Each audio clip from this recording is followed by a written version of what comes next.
E Deus, Ele programa algumas coisas especiais para algumas pessoas que Ele quer fazê-lo. E hoje nós recebemos uma notícia do falecimento da nossa irmã Nialda. Nialda é membro da Igreja Presbiteriana Cidade Jardim, e ela fez parte muito diretamente na nossa preparação para o seminário, e durante todo o período do seminário, a nossa irmã Nialda, serva do Senhor, e Deus se revelou tão intimamente dela que ela tinha prazer na lei do Senhor, e segundo a informação, a nossa irmã estava orando, e enquanto ela estava orando, ela foi recolhida pelo Senhor.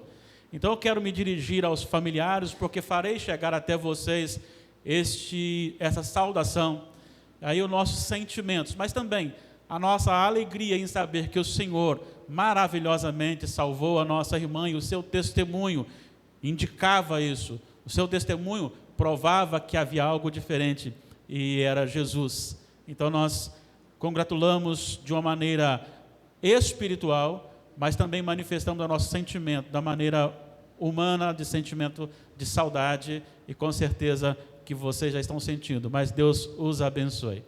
O Senhor é maravilhoso assim, os nossos dias estão contados, os nossos dias estão determinados.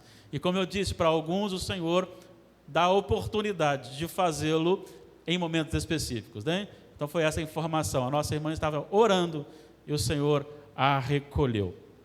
Queridos irmãos, eu quero compartilhar hoje aqui, primeira epístola de João, capítulo 2, versículos 1 a 6. Primeira epístola de João, capítulo 2, versículos 1 a 6.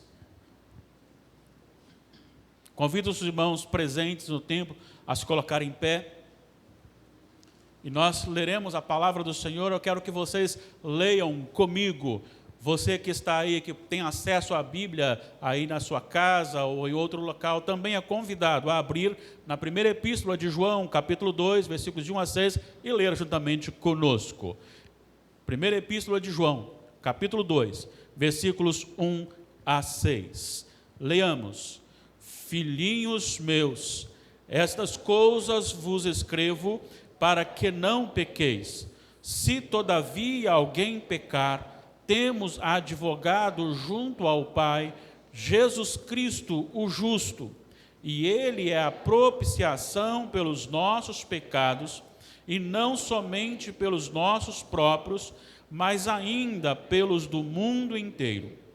Ora, sabemos que o temos conhecido por isto, se guardamos os seus mandamentos. Aquele que diz, eu o conheço, e não guarda os seus mandamentos, é mentiroso, e nele não está a verdade. Aquele, entretanto, que guarda a sua palavra, nele verdadeiramente tem sido aperfeiçoado o amor de Deus. Nisto sabemos que estamos nele. Aquele que diz que permanece nele, esse deve também andar assim como ele andou. Que o Senhor nos ilumine em resposta à oração que foi feita pelo diácono Rafael, em nome de Jesus. Os irmãos podem se assentar. Hoje eu quero fazer um sermão com o tema A Nova Vida em Jesus. Este é o nosso tema, a nova vida em Jesus. Sabemos que, de maneira muito comum, quando nós trocamos de residência, e se a troca de residência for para um local totalmente diferente daquele que nós vivemos, seja culturalmente ou no contexto também climático, nós temos que nos adequar. Vou citar um exemplo. Quando nós nos mudamos para Cariacica, nós tínhamos um estilo de roupa, um tipo de roupa diferente, nós tínhamos cobertores que foram desfeitos e hoje não temos mais. Se mandarem a gente para lugar frio, tem que mandar também comprando novos cobertores, porque não temos mais. Porque nos adequamos à situação e nos tornamos junto com aqueles que ali estão. nos acostumamos com o calor, nos acostumamos com o calor humano também. Com o pernilongo nós não acostumamos, mas lidamos com ele também. E é interessante porque passa a fazer parte da nossa vida essa cultura e esse clima. E nós nos adequamos a ele. E quando voltamos, e quando chegamos numa outra cidade, não sei se você experimentou isso, alguém olha para você e fala assim: você não é daqui. Porque é diferente. É diferente. O sotaque é diferente. O estilo de vestimenta é diferente. A postura, a reação também são diferentes. Não é diferente quando nós tratamos da vida espiritual. Não é diferente quando nós dizemos que nascemos de novo. Não é diferente quando nós fomos resgatados deste mundo perverso e levados, conduzidos para o reino do Filho, do amor de Deus Pai, que é o próprio Senhor Jesus. Quando então nos submetemos àquilo que Ele estabelece na nossa vida. João escreve e ele vai desmontando alguns falsos crentes que influenciavam e faziam com que outros crentes também se tornavam falsos, ou errando, ou pecando, justamente por causa de ensinamentos maus. E aqui ele começa dizendo: filhinhos meus, estas coisas vos escrevo para que não pecais, ou pequeis, para que não pequeis. E eu quero então trabalhar justamente nessa primeira sentença. É que a nova vida em Cristo, ela nos faz então habilitados pelo conhecimento de Deus a parar, a frear a nossa pecaminosidade.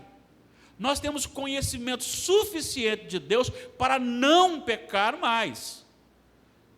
Porque ele vai dizer aqui: estas coisas vos escrevo. Que coisas? Versículo 5. Ora, a mensagem que da parte dele temos ouvido e vos anunciamos é esta: que Deus é luz e não há nele treva nenhuma. Quando nós temos então o conhecimento de Deus, e isso nos é dado por Jesus Cristo, porque Ele é a revelação plena de Deus ao nosso coração, nós então deparamos com uma santidade. Deus é santo. E quando olhamos para a santidade de Deus, é muito acima de tudo aquilo que eu possa imaginar de santidade. Por que eu estou dizendo isso? Porque nós estamos de um lado pecaminoso, ainda temos a natureza pecaminosa e os nossos olhos ainda não foram totalmente abertos. O apóstolo Paulo, escrevendo aos Coríntios, na primeira epístola, no capítulo 13, ele vai dizer que por enquanto vemos como em espelho obscuro. Ainda não conseguimos, por causa da nossa limitação e pecaminosidade, não podemos contemplar como deveríamos contemplar a glória de Deus. Então tudo aquilo que pensamos em santidade de Deus é muito mais, é infinitamente mais do que aquilo que podemos ou que possamos pensar. E aí vai dizer que Deus é luz e nele não há treva nenhuma. O que está dizendo aqui é o seguinte: que há uma santidade imaculada. O que está dizendo aqui que não há uma luz ofuscada. Ele está dizendo aqui que não é meia luz ou 2/3 de luz. Ele está dizendo aqui que é 100% luz. Não há nada para atrapalhar, não há nada para ofuscar esse brilho, essa luz. Não há mácula, não há falha, não há pecado, não há nenhuma coisa que possa ferir, nem mesmo ameaçar ferir a grandeza, a santidade, o poder, a majestade de Deus. Estas coisas vos escrevo, apontando para a santidade de Deus. Deus é luz e não há nele trevas ou treva nenhuma. Aí ele diz, versículo 6, se dissermos que mantemos comunhão com ele e andarmos nas trevas, mentimos, e a verdade não está em nós. É incompatível eu dizer que sou de Jesus Eu dizer que sou crente e viver na prática do pecado e andar nas trevas, viver nas trevas. Mas se nós andarmos na luz, o versículo 7, como Ele está na luz, mantemos comunhão uns com os outros, e o sangue de Jesus, seu Filho, nos purifica de todo o pecado. Se pensarmos que não temos pecado, nós estamos equivocados. A verdade não está em nós, somos pecadores. Se confessarmos nossos pecados, Ele é fiel e justo para nos perdoar os pecados e nos purificar de toda a injustiça. Se dissermos que não temos cometido pecado, fazemos Deus mentiroso, porque Ele fala que todo homem é pecador. Então, a grande questão aqui, para que não venhamos a pecar, é esse ensinamento de que nós temos a manifestação, a revelação de que Deus é luz e que não há nele nenhuma treva. Aí entra a questão, nós temos este conhecimento, e este conhecimento de que Deus é luz é suficiente para que eu viva uma vida de santidade. Uma vida de santidade. Isso, então, me conduz a não querer pecar. E eu preciso tratar isso aqui, porque por que ele vai falar essas coisas? Vos escrevo para que não pequeis. Justamente para que, apontando para a grandeza de Deus, ele vai dizer logo em seguida que há um problema na nossa vida. E aí, então, vem a nossa segunda sentença, que está no versículo 2 e 3. Ou melhor, o versículo 2 e 3.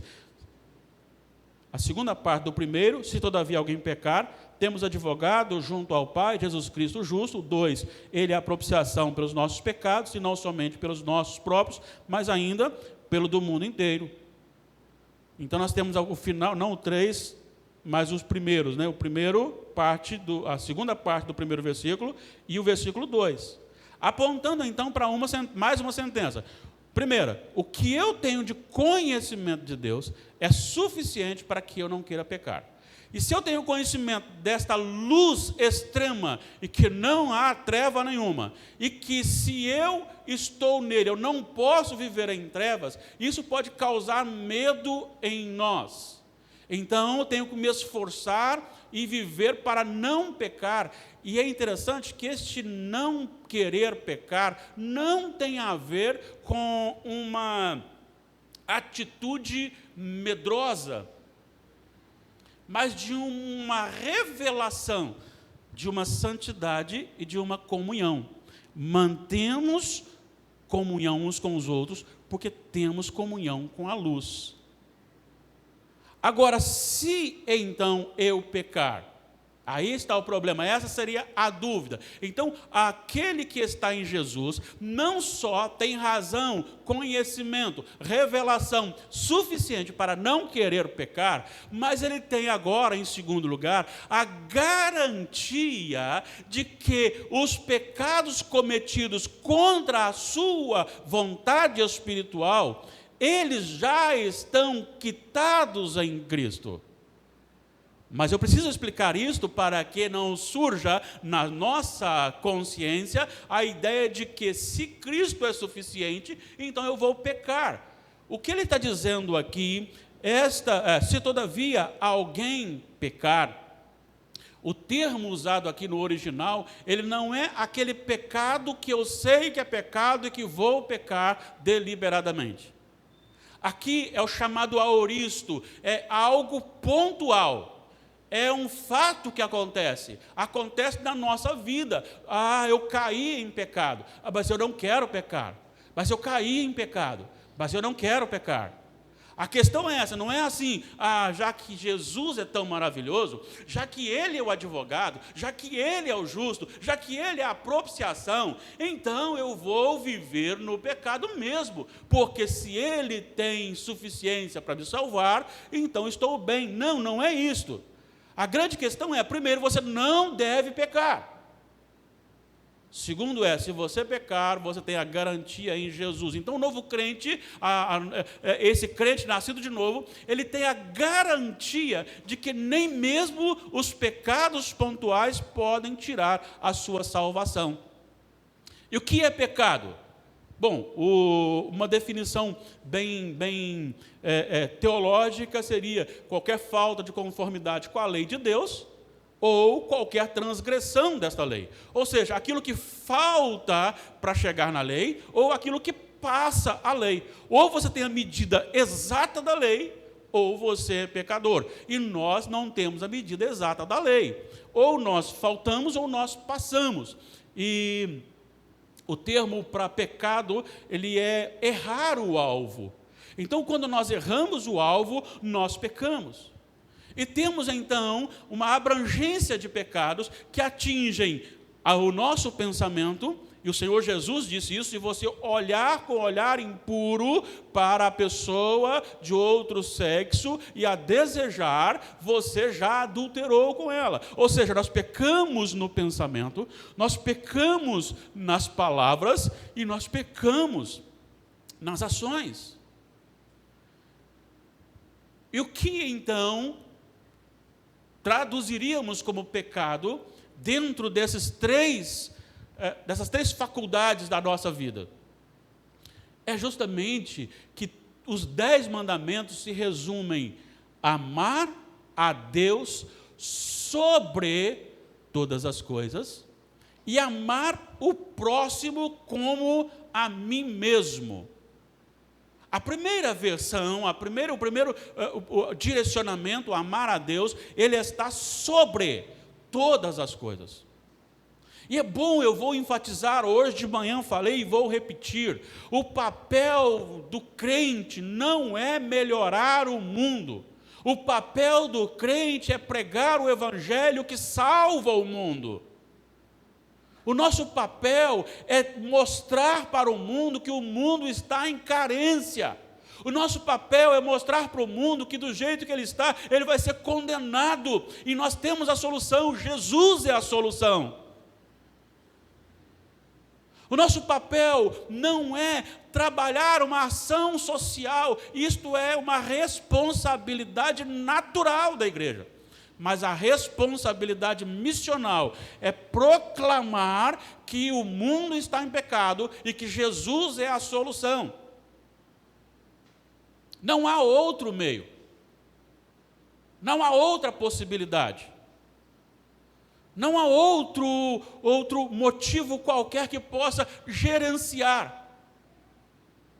Então, tudo aquilo que eu cometo contrário à lei de Deus, isto é pecado.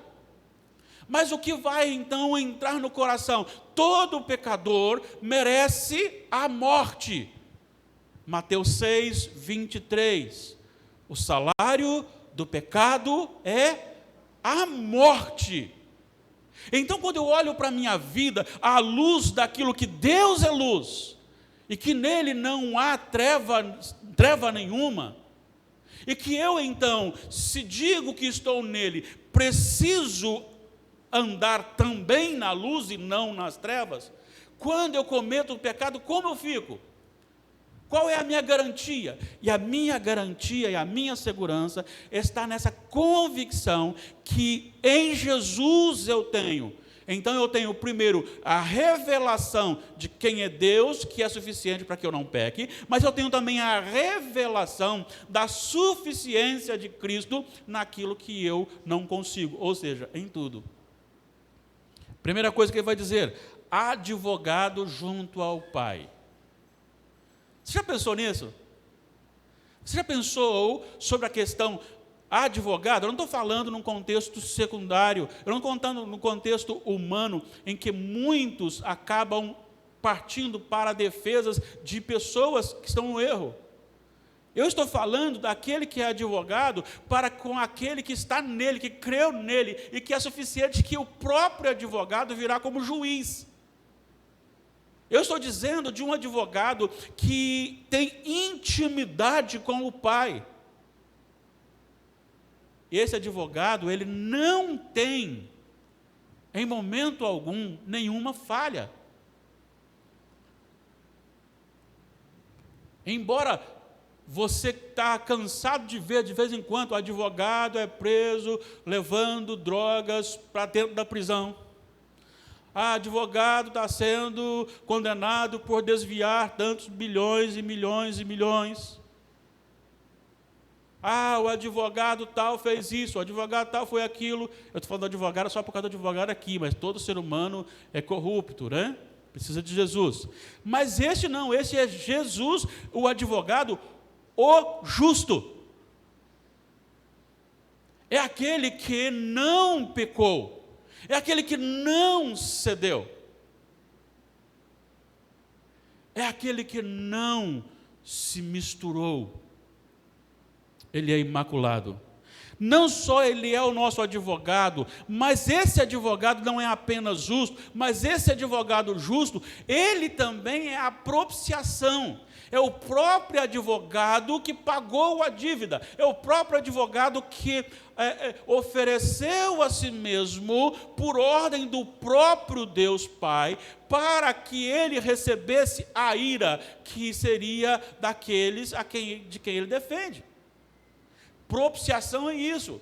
Propiciação é o sacrifício de sangue para aplacar a ira daquele que tem autoridade sobre. No caso na mitologia seria dos deuses.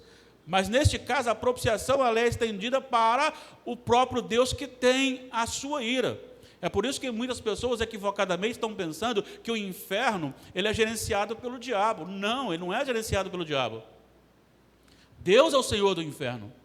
O diabo também já foi condenado e ele sofrerá as penas eternas. É por isso que ele está se levantando cada vez mais forte.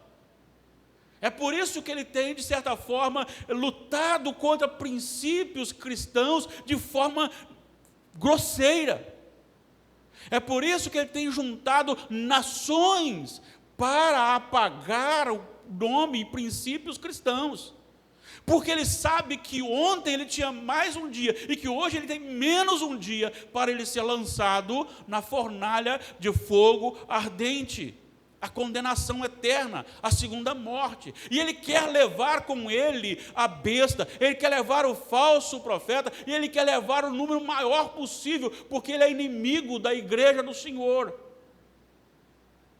Esse justo advogado, ele é a propiciação, porque Deus é quem condena, Deus é justo, ele precisa ministrar a sua ira, e ele ministrará a sua ira, e então o próprio Deus nos livra da sua própria ira, ao enviar o seu Filho para morrer por nós, na cruz do Calvário.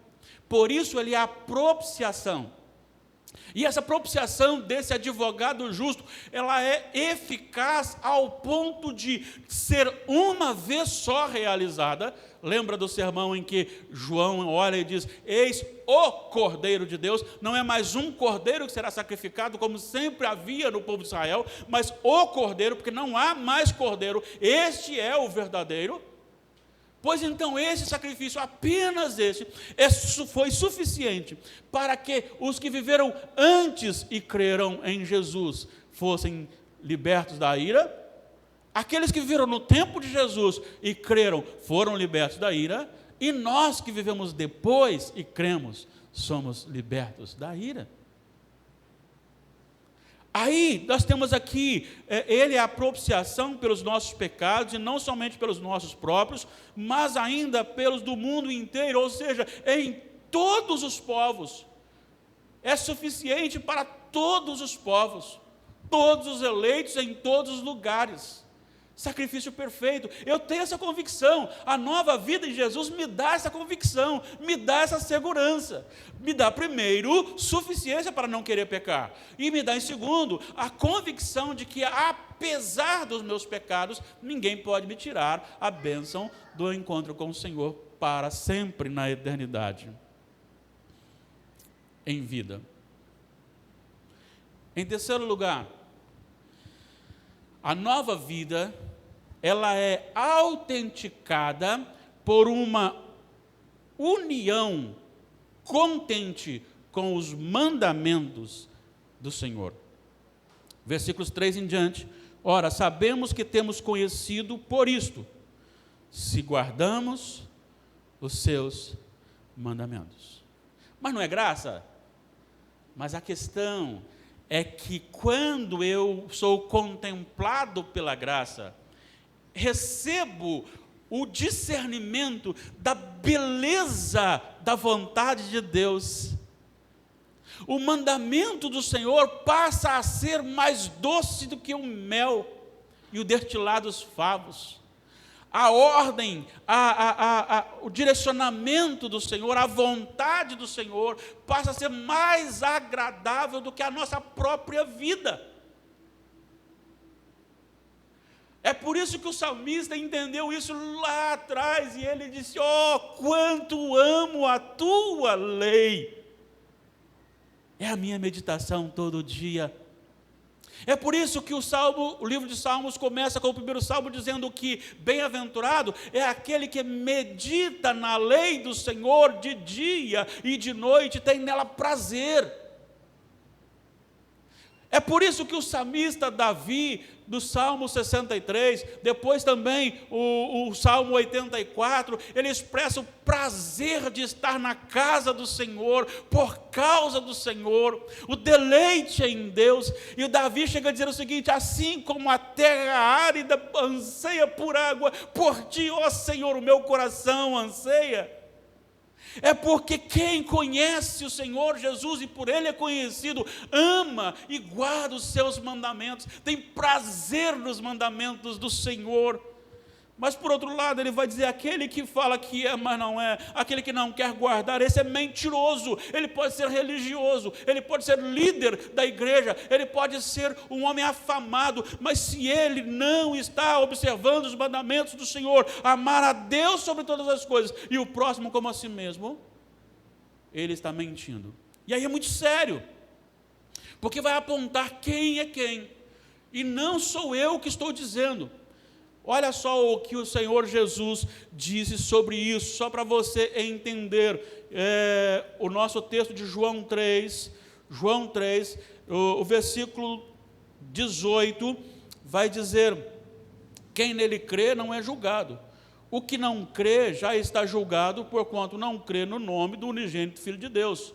O julgamento é este, que a luz veio ao mundo, mas os homens amaram mais as trevas do que a luz, porque as suas obras eram más.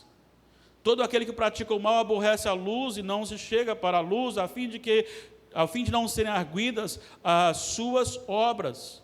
O que ele está dizendo aqui é que o Senhor Jesus, embora naquele período e agora ele não veio para condenar, mas aquele que não crê já é julgado pela própria palavra. Agora preste atenção comigo. O que significa amar a Deus sobre todas as coisas? Significa que tudo aquilo que há no mundo e tudo aquilo que há aqui dentro do meu coração tem que submeter-se à vontade de Deus, tem que ser para a glória de Deus. Eu já vi crente dizendo o seguinte: crente não é cachorro, eu não levo desaforo para casa. Crente não é cachorro, mas crente também não é brigão. Crente também não é grosseiro. Crente também não é mentiroso. Crente também não é mal pagador. Crente também não é adúltero. Crente também não é falador dos outros. Crente também não é aquele que tem mais prazer na comunhão com pessoas que não têm nada a ver com o povo de Deus do que aquele que está na casa do Senhor.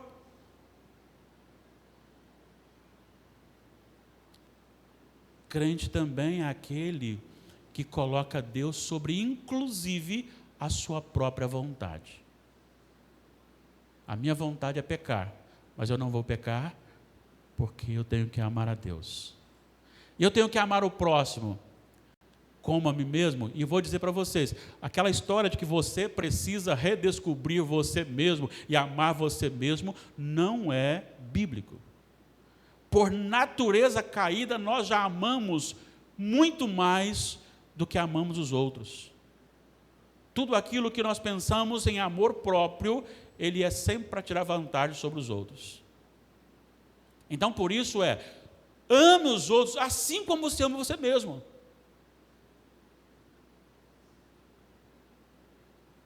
Eu ouvi uma entrevista em que alguns jornalistas faziam perguntas a alguns filósofos, 3 filósofos. E aí então ela disse assim: o seu livro fala sobre perdão. E eu vou ter que perdoar o meu pai porque ele votou em alguém que eu acho que não deve votar. E ele falou que o governo a quem ele votou está melhor do que eu, não vejo nada disso, eu vou ter que perdoá-lo. E aí os filósofos deram o seu parecer, e quem escreveu o livro disse: eu acho que você não entendeu o que eu quis dizer. Neste caso, quem tem que perdoar você é o seu próprio pai, para você estar expondo ele numa situação como esta aqui agora. E ele então parte do princípio de que o perdão, embora ele não seja não sei se ele é cristão, mas o princípio dele, sim, o perdão, ele parte de alguém que se sente ofendido por uma situação, mas ele coloca o outro num valor acima, e ele está disposto a reconciliar com o outro no seu relacionamento.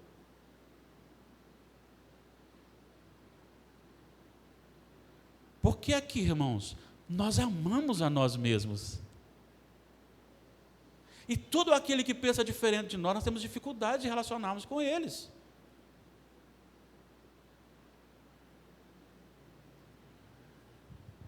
Amar o próximo como a nós mesmos. Deixa eu dar mais uma olhadinha para você. Não sou eu que estou falando, é a palavra que está falando. Vamos aqui para Romanos capítulo 12,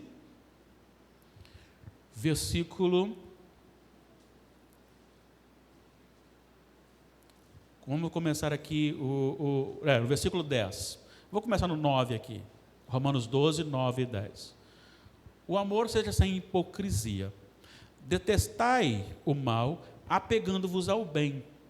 Amai-vos cordialmente uns aos outros com amor fraternal, preferindo-vos em honra uns aos outros. Ou seja, considere o outro de maior honra que você.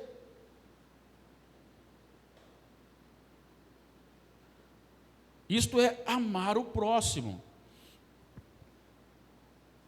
E aqui você está dizendo: o Senhor mandou. E se eu então luto por guardar os mandamentos, significa que eu tenho conhecido o Senhor.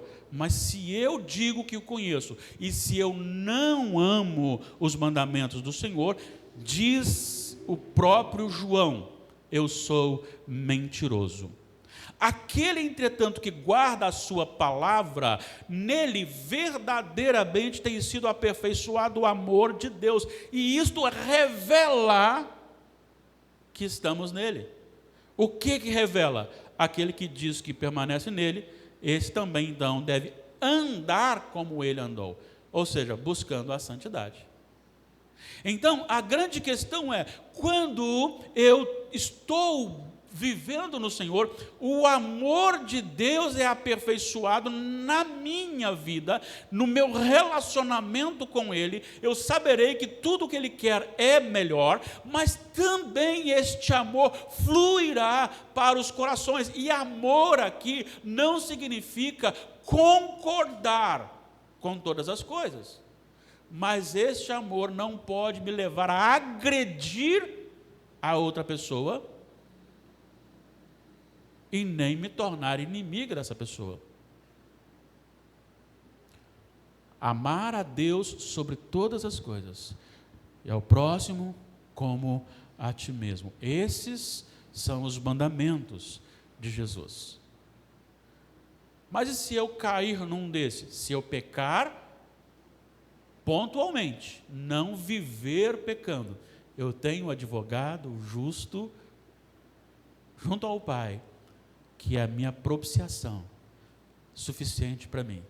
E o que Deus me revelou através de Jesus, que Ele é a luz e que nele não há trevas, isso me conduz a querer portar-me segundo o caráter do próprio Deus.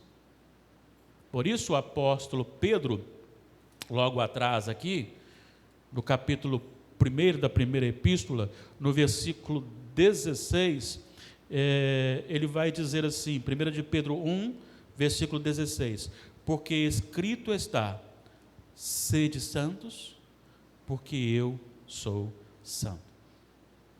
A grande questão aqui é, aquele que é nascido de novo, que tem a nova vida em Jesus, este recebe conhecimento de Deus. E isto me faz sentir muito mal quando eu peco, porque eu não quero pecar. Mas e quando eu peco? Isso não me é suficiente para separar-me, lançar-me no inferno, porque esses pecados pontuais, o Senhor Jesus é o meu advogado, justo, o justo, e Ele próprio é a propiciação pelos meus pecados.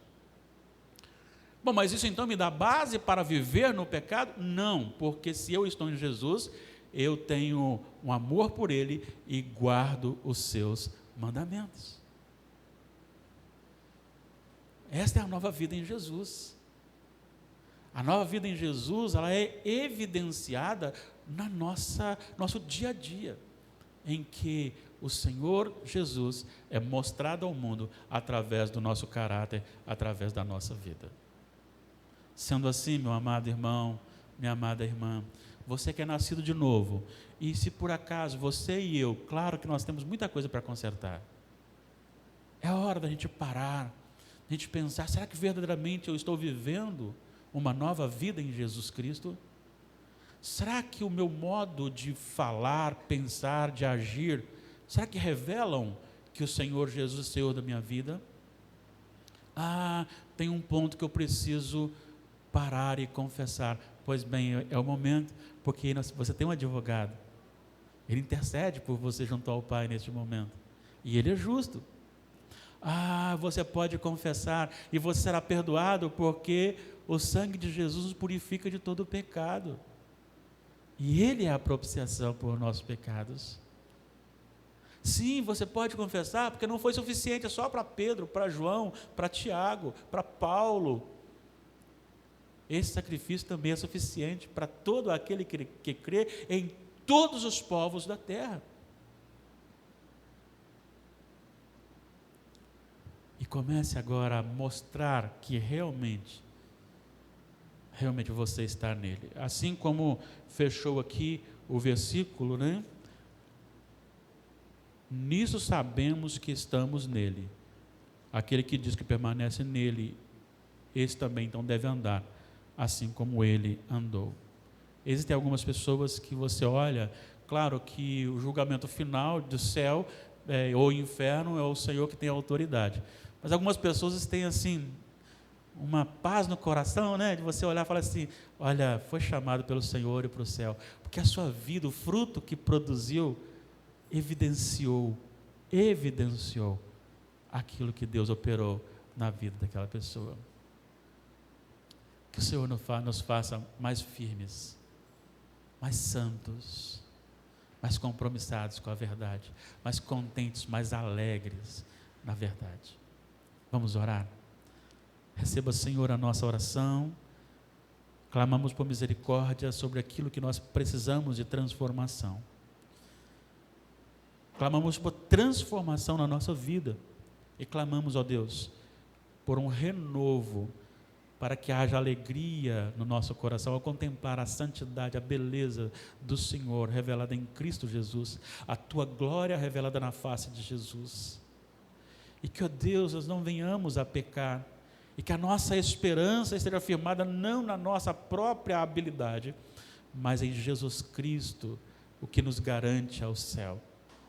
Ajuda-nos a amar a Tua vontade e os Teus mandamentos, porque eles são perfeitos. Que o Senhor nos abençoe, em nome de Jesus. Amém.